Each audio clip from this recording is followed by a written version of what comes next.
liftoff. Ready? All right, Waylon, give me a good countdown. 5, 4, 3, 2, 1.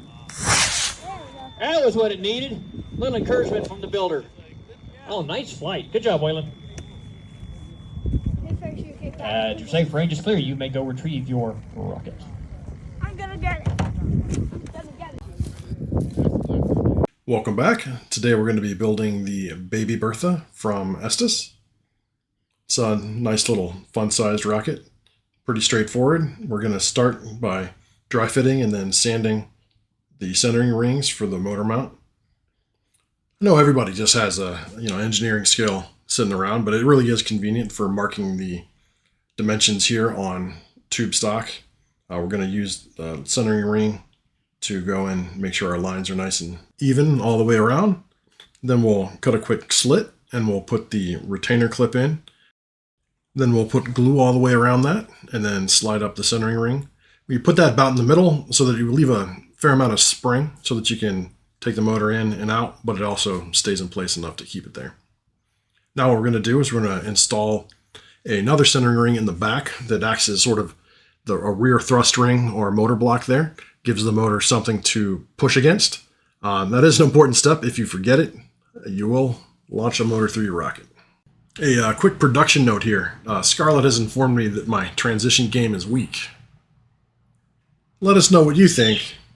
I don't know that we nailed that one, but it's a transition. And we'll keep practicing.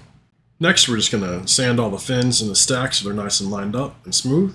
We're going to switch back to finishing out the motor mount so that we can let it dry as we move on. We'll put glue and the centering ring down here on the bottom and then repeat the same on the top. There is a little notch on the bottom centering ring, so just line that up with the clip. Nothing too spectacular here. We'll of course come back and follow this with some fillets of glue. Make sure they're nice and secure. Everybody's favorite part of the video, the montage of glue fillets. Then we'll cut out the fin alignment guide. And then we'll use that to mark the body tube for where the fins go. Novel concept. It is helpful to hold this in place with just a little bit of masking tape so that you don't lose your marks.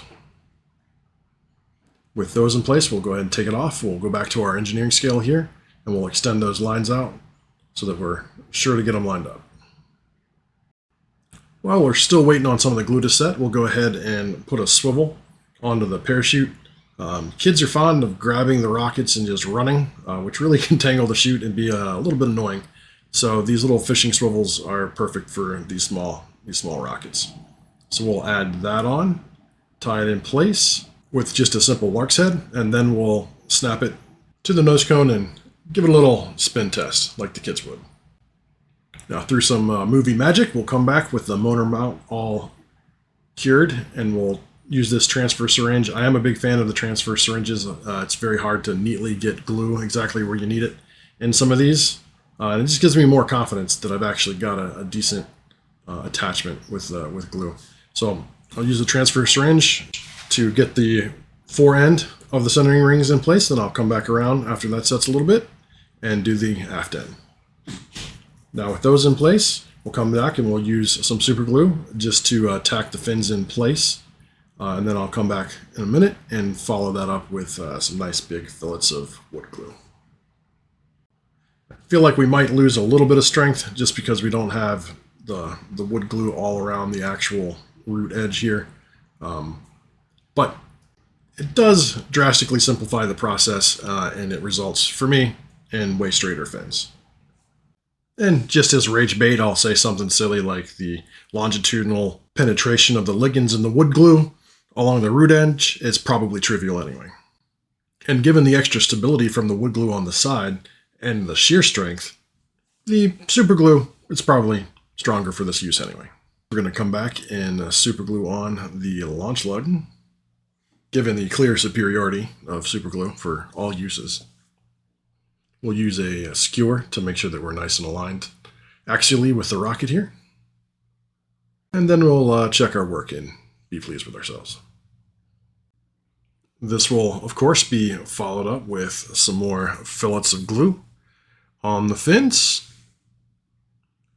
So we'll apply these here, smooth them out, then keep flipping the rocket over until we're done. No build is complete without awkwardly long fin fillets. With all that hard work done, we're going to cut out the parachute anchor here, put some glue, fold it over, and then try and get it into the body tube far enough down where the nose cone can still go in and out, and smooth enough that it doesn't snag it. I don't really have great luck with these. They're not my favorite method of attachment. I will use a skewer so that we can get it attached further down than my fingers can reach. And then just cross my fingers and hope that it worked out. All that's left now is a quick double knot and a paint job, and she's ready to fly. Have you ever seen an octopus fly? Now you have. Thanks for watching.